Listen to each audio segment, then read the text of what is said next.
Good evening again. This is Mark Griffin um, doing a reflective practitioner video for CSPU 514, prompt number 2. The question is, there are current laws in place that point towards institutional racism. Um, I believe there's laws that point towards it, but more effectively, I brought my mentor with me in this, who's also studying up under as a counselor is Terrence Christensen. We have been on a debate about special ed being a form of laws that actually protect blacks in a situation where for its education. But he will chime in from time to time throughout this video. Matter of fact, So yeah, so you know, Mark and I have been debating really about SPED and if it's really if it's really meant for uh, all students of color. How come the ratios at Berkeley High School are so high with African American students? Um, and is it really? I mean, so not only is SPED's a great thing. We want it for all the students that need it, but how come the numbers are so high?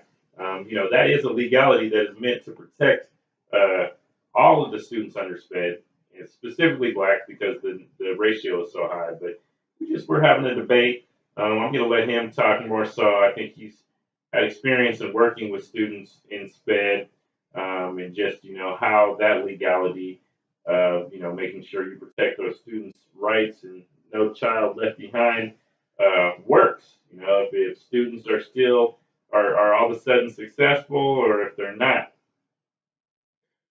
yeah, and I have worked with SPED because I have two children that I've been in a situation with special ed where the accommodations weren't being met right, as well as my children weren't being taught. So I had to go to a lawyer to actually get those things worked out for me. But in my job being a school safety officer, I had to come um, close to the counseling department where I have children who have learning disabilities or have um, some issues in class where a teacher wasn't giving them giving them help, where parents didn't know nothing about SPED, and so being close with Terrence during this time, we actually talked about things, and we have made effectiveness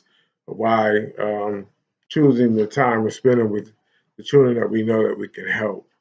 But this institutional racism can be a long topic, along uh, um, with many discussions that will probably take this video to about 10, 20 minutes. So we'll keep it short by just saying that there are laws in place, but institutional racism is definitely still effective.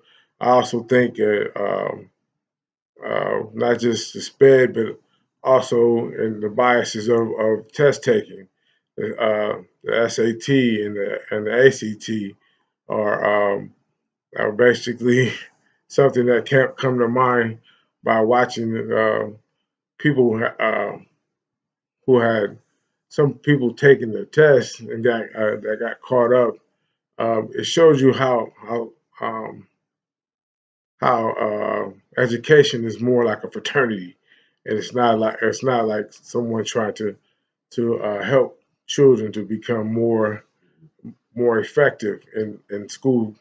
So yeah, we had talked about how those families hid behind laws as far as like they got accommodations through the college board because they had their student may have been a 4.0 student but had ADD and they were able to work those lines so that they could hide clear in sight in getting extra time on those tests.